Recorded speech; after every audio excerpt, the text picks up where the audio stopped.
nos está diciendo que la religión pinta poco, se la quiere pisar bastante, pero en cambio otros señores están viendo, y solo falta mirarlo a nivel global, cómo las religiones crecen con una fuerza muy enorme en el resto del mundo. Es solo aquí que hay secularización, en el resto del mundo no.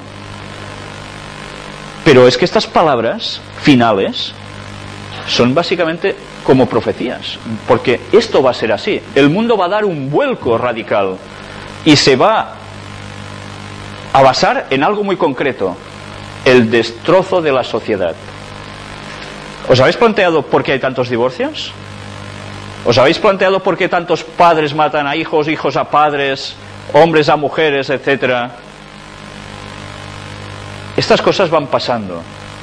Y hay cosas que se pueden evitar y otras que quizás no tanto. Pero sí que es cierto que a través de una cierta permisividad en el caos a nivel de sociedad, va a hacer que las personas pidan algo especial. Y es que se vuelva a instaurar un cierto orden. Y ese orden va a ser el nuevo orden mundial, en el cual todo esto va a formar parte. La religiosidad otra vez va a imperar. Con ganas o sin ganas de las personas, de muchos del pueblo, pero todo el mundo tendrá que pasar por el aro. Nadie se va a escapar de eso. Las profecías son clarísimas al respecto. Podemos, como decimos aquí, pasar olímpicamente de todo y mientras vamos viviendo como si nada. Pero esto se va a terminar dentro de poco. Y las profecías lo apuntan que no va a tardar mucho. Vamos a ver la siguiente noticia. El País, miércoles 11 de julio de 2007. Benedicto XVI vuelve a rectificar al Vaticano con la idea...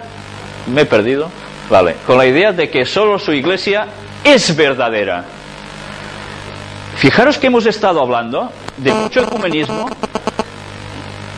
todos unidos, pero hay algo que es trascendental. ¿Cuál es la única iglesia verdadera según dice él? La católica romana. No hay otra. Los demás están fuera del camino. Roma no comulgará con otros cristianos hasta que asuman la autoridad suprema ¿de quién? ¿De un presidente de alguna nación? Bueno, en cierto modo sí, porque el Papa es cabeza de una nación, del Estado Vaticano, ¿o no? Pero es que además todos se van a supeditar a nivel religioso. Y esto que vimos ya en profecías la semana pasada, vemos ahora el cumplimiento en las noticias. Profecías escritas con muchísimos años de antelación se están cumpliendo delante nuestro. ¿Y eso nos va a dejar iguales? Vamos a ampliar la noticia. Benedicto XVI se fue de vacaciones dejando sentadas las bases para cualquier diálogo con el resto del cristianismo. Se intentará la aproximación con ortodoxos y protestantes, pero desde el convencimiento de que solo un interlocutor, la Iglesia romana, tiene toda la razón. Casi nada.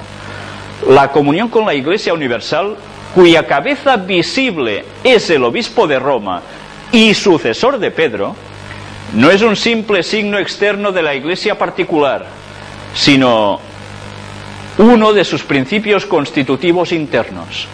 Por lo que quienes no respetan la autoridad papal sufren en realidad una carencia objetiva en su misma condición de Iglesia particular.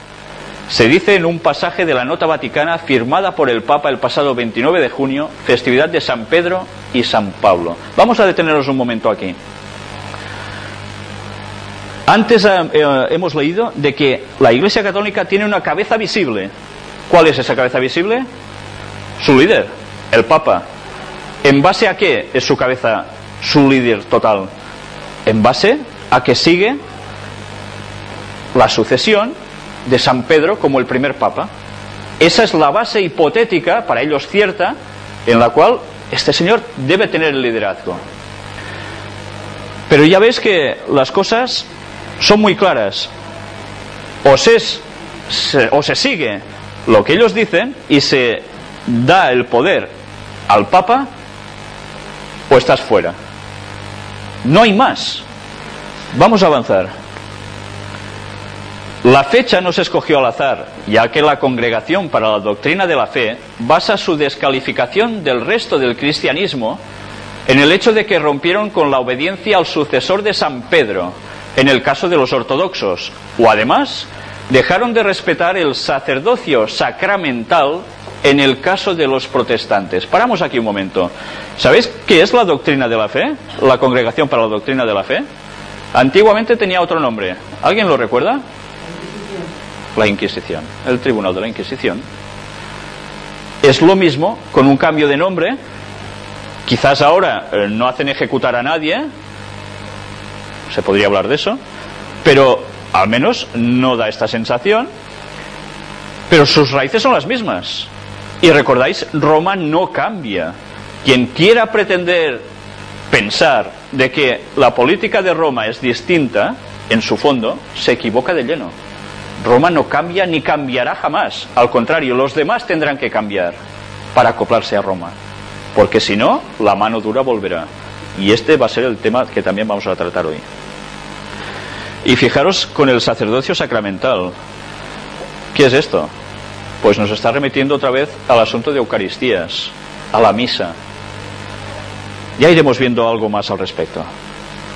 El texto muy esperado puede parecer involucionista. Llega después del motu proprio papal que devuelve vigencia a la vieja liturgia en latín. Hago un paro aquí. Vosotros habíais ido hace, bueno, no sé, claro, tenéis muchas edades distintas aquí. Pero yo de pequeño recuerdo ir a iglesias católicas, hace unos 30 y pico de años largos, y haber oído misas en latín. Y esto era lo tradicional, porque antes la misa siempre era en latín, y algo más, ¿era de caras a la gente o de espaldas a la gente? De espaldas. El sacerdote se giraba y le daba la espalda mientras hacía la misa en latín. El Papa, aquí no recuerdo que hayamos incluido esta noticia, dijo de que las misas iban a ser en latín, en según qué sitios, sobre todo en donde hubiera nacionalidades distintas, porque era el idioma común para todos. Con la cual cosa, si no sabéis latín ya podéis ir a misa, que a ver de qué os enteráis. Vais a ver qué beneficio saca el pueblo de esas predicaciones, entre comillas. Pues eso quizás es lo de menos, ¿no? Porque si sabéis una cosa importante, la Biblia, en el catolicismo, solo la pueden interpretar ¿quiénes? ¿Los feligreses? No. La curia, los que mandan, los sacerdotes. Nadie más. El pueblo debe acatar lo que les dicen a ellos, no llevar jamás la contraria. Es totalmente lo contrario a la interpretación del mundo protestante, que dice que todo el mundo puede interpretar la Biblia, pidiéndole a Dios, por supuesto, orientación, ¿no? ¿Cómo cambian las cosas? Estamos volviendo a la Reforma en tiempos de Lutero, pero es que pensad que la historia es cíclica y se va repitiendo, y ahora va a llegar la peor de las partes de la historia pasada multiplicada por no sé cuánto. O sea que lo que va a venir no es nada gracioso y debemos saberlo. Lo hemos dejado en lo del latín.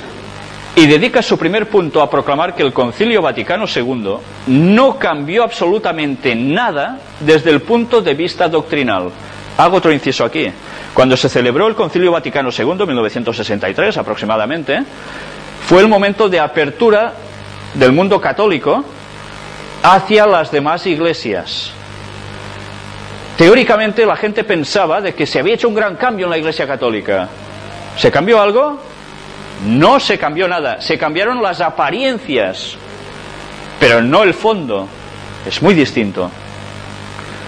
Joseph Ratzinger participó en aquel concilio, ya veis, del año 62 al 65, como uno de los teólogos más aperturistas y deseosos de romper con el reaccionismo heredado de Pío XII. Unos años después, a la vista de los acontecimientos de 1968, Ratzinger se alineó con los tradicionalistas. Parece que él hizo un cambio. La afirmación inicial del documento, el Concilio Ecuménico Vaticano II, ni quiso cambiar la doctrina sobre la Iglesia, ni la cambió en absoluto. Sugiere una cierta voluntad de suprimir aquel impulso modernizador. O eso parecía. Poder y doctrina, lo que gusta en Roma.